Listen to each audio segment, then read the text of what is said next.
On record বলছি, শুভেন্দু অধিকারী বলে কি করবি কর, কি করবি কর। দরকার হলে গত বছর মমতা ব্যানার্জির ভাষায় উৎসব, আমার ভাষায় পুজো, আনন্দ করেছি, নতুন জামা পরেছি, আগামী বছর আবার করবো। এই বছরটা লড়ে নেব, লড়ে নেব। পুষ্পাঞ্জলি আমরা দেবো, পুষ্পাঞ্জলি বাদ যাবে না। হ্যাটস অফ জানাই, স্যালুট জানাই সংগ্রামী যৌথ মঞ্চকে। তাদের অরাজনৈতিক মঞ্চ দিয়েও তারা আলাদা করে এই দাবির সমর্থনে হাওড়া স্টেশন থেকে বড় শোভাযাত্রা নিয়ে তারাও নবান্ন অভিযানে সামিল হয়েছিলেন। এবং নবান্ন অভিযানে মমতা ব্যানার্জি কতটা ভয় পেয়েছে আপনারা সবাই দেখেছেন। 14,000 14,500 পুলিশকে নামানো হয়েছে। আপনারা কার্যত ডাক ছিল 2টোর সময় মিছিল শুরু,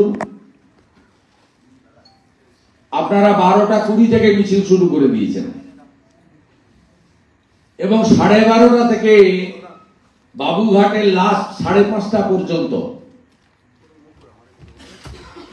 আপনাদের কাছে এত পুলিশ, এত অস্ত্র, এত জলকামান, এত বজ্র, এত টিয়ার গ্যাস, এত লাঠি, 14,500 পুলিশ, এদিকে সিপি, ওদিকে ডিজি, 14 তলাতে দরজা বন্ধ করে মন্ত্রীদের নিয়ে কার্যত চোরের মতো ঘরবন্দি হয়ে, গৃহবন্দী হয়ে মুখ্যমন্ত্রী থাকা, তার আপনারা নড়িয়ে দিয়েছেন। এবং শুধু আপনারা নন, শুধু আপনারা জেল খেটেছেন, আপনাদেরকে আমরা সম্বর্ধিত করব। 3টে জায়গা মেলালে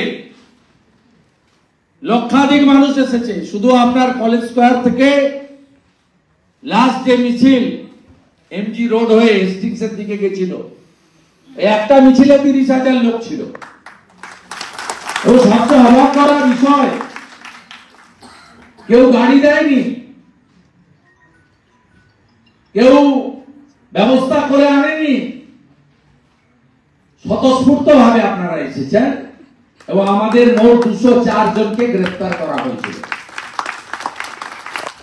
তার মধ্যে 198 জন জামিনে মুক্ত পেয়েছেন। সর্বনিম্ন 4 দিন, সর্বোচ্চ 14 দিন আপনাদের রিমান্ড এবং জেসি, পিসি জেসি মিলিয়ে হয়েছে। যেহেতু আমরা নিষ্ঠার সঙ্গে প্রত্যেকের সঙ্গে যোগাযোগ করার চেষ্টা করেছি, অনেকের সঙ্গে পেরেছি, অনেকের নাম্বার রিলেটিভের পাইনি, মোবাইল ইউরো থানায় নিয়ে নিয়েছিল। আমরা আমাদের সাধ্যমতো দিন রাত্রি জেগে থেকে যোগাযোগ রাখা। আমরা জানি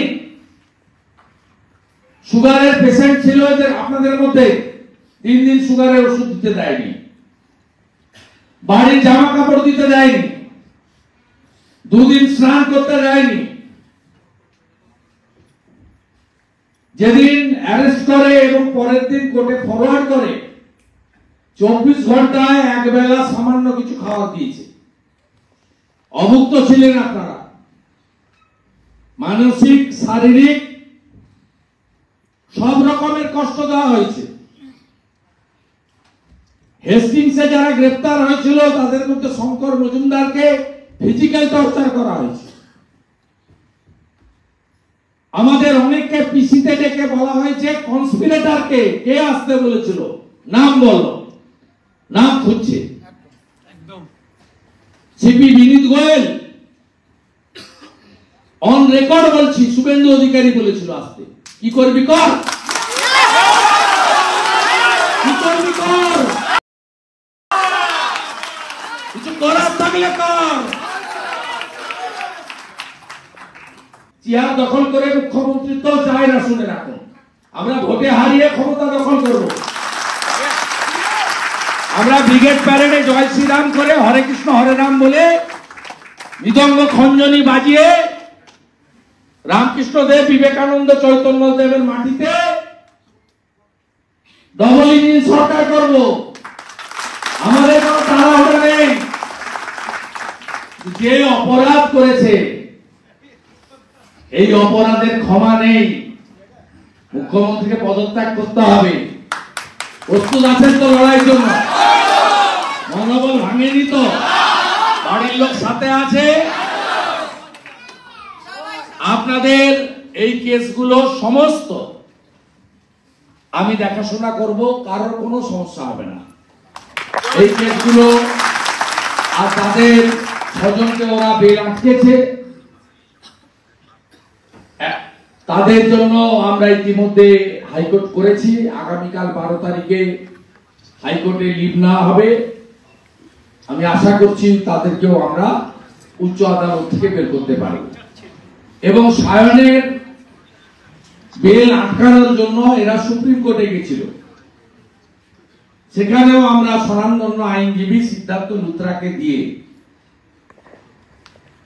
রাজ্য সরকারের এসএলপি বাতিল করিয়েছি। সেদিন যদি বাতিল না হতো তাহলে অত সহজে আপনাদের জামিনটাও হয়তো করানো যেত না, আইনি জোটে জড়িয়ে যেতাম।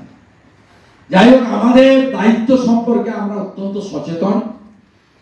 আগামী দিনে এই মামলা সম্পূর্ণভাবে আমরা দেখব। আমাদের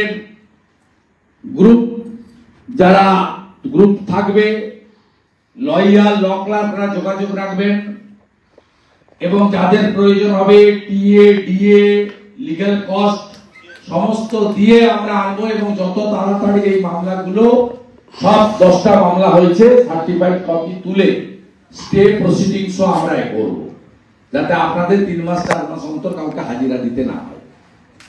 স্টে প্রসিডিংস করব আমাদের সমস্ত আইনি প্রক্রিয়ার মধ্যে যতটা আপনাদেরকে সাহায্য করা যায় করব।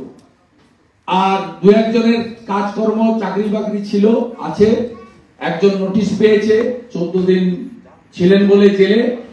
আপনাকে বলে দিই, আমাদের ভারতীয় ন্যায় সংহিতাতে খুব পরিষ্কার আছে, কনভিকশন ছাড়া কারো চাকরি যাবে না। কনভিকশন মানে ট্রায়ালের পরে কনভিকশন ঘোষণা করে। তাই আপনাদের এই অ্যারেস্ট এবং বেল, এতে যাদের কাজের ক্ষেত্রে অসুবিধা তৈরি করার চেষ্টা করছে প্রতিহিংসা পরায়ণ রাজ্য সরকার, আমরা ফুল আপার কোর্টের লিগ্যাল প্রোটেকশন আপনাদের সকলকে দেব। আপনারা ফুললি অ্যাসিওর থাকুন এবং 18 তারিখে সুপ্রিম কোর্ট দেখার পরে আমরা কর্মসূচি ঘোষণা করব। যদিও আমি লিডার অব অপোজিশন, কিন্তু আই বিলং ফ্রম বিজেপি। 16 তারিখে আমাদের ধর্নার সমাপ্তি হবে আপাতত। ওই দিন আমি রাজ্য সভাপতি দিলীপ দাস সবাই থাকবো।